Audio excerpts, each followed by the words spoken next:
Hello, we're going to show you Nepal or Assyria, and I'm terrible at pronouncing that name because he's got a crazy ass name. So, I will show you the 4 victory conditions I'd recommend if you were to play Assyria, the 2 unique units that he's got alongside the social policies I'd recommend if you were to play him. So he'll have Treasures of Nineveh. When a city is conquered, gain a free technology already discovered by its owner.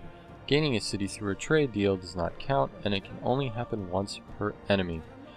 So, what that essentially means is that you are able to fight others that are more technologically advanced than you.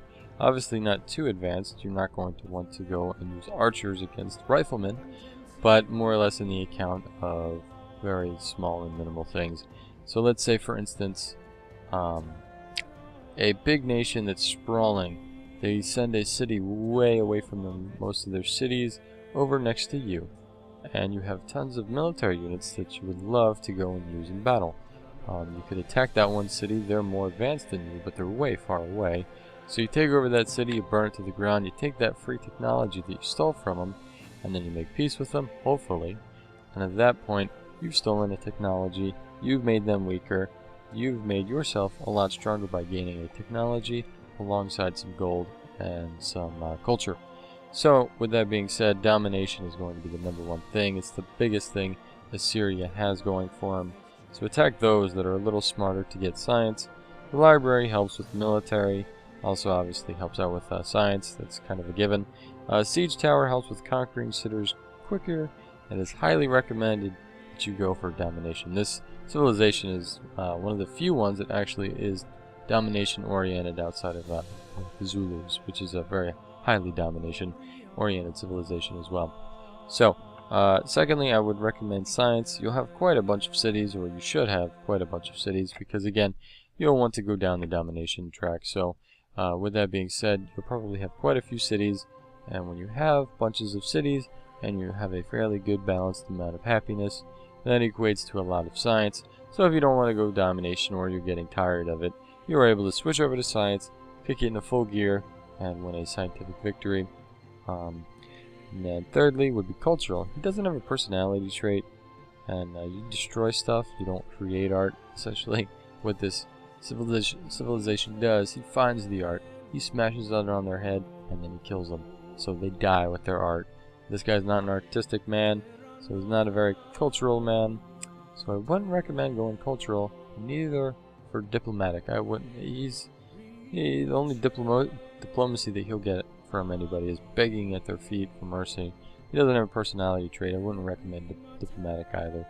So I mean, he's your kind of run-of-the-mill domination science as the big ones, and then cultural and diplomatic victories aren't exactly his forte.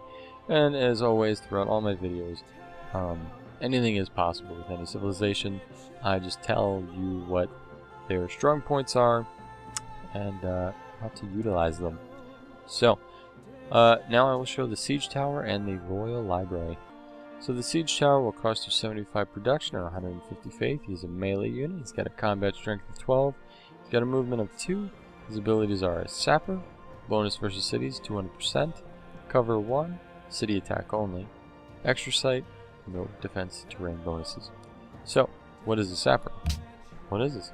When next to an enemy city, other units within 2 tiles get a 50% bonus when attacking the city. So, essentially, if you have a few of these and a ton of melee units, then this is a frightening sight to see. Especially considering this can only attack cities and will absolutely tear your cities to pieces. To pieces, I say. So, if you're playing against Assyria and you see these things coming at you, you should be worried, because he will be able to tear you apart like no other. And then on the other side of the pillow, if you are playing Assyria and you're using this, you can tear through people like a hot knife through butter. If you've played Attila, the Hun, or the Huns, whichever, he has a similar unit called the battering ram. It's similar to that, except that this guy gets the units around these things have a bonus. So yeah, if you're familiar with him, you'll be familiar with that. Now the Royal Library will cost you 75 production. It will give you 1 science for every 2 citizens in the city, just like a library. It also has a slot for a great work of writing, which, if filled, gives extra XP to trained units.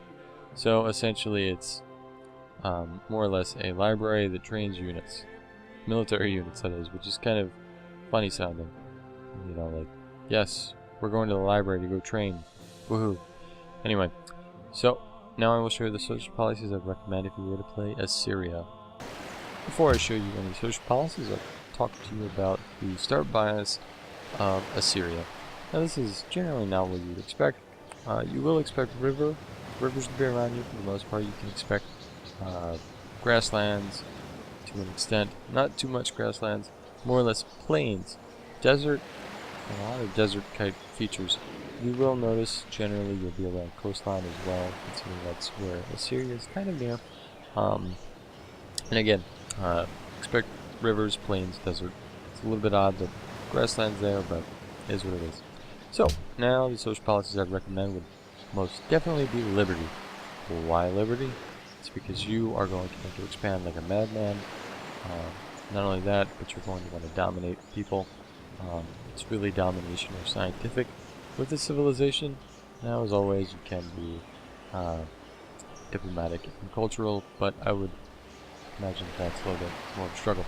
So, you will get a worker. The worker will work faster. You'll get a settler. The settlers will be produced quicker in your cities. You get a golden age, and then you'll also get a great person of your choice.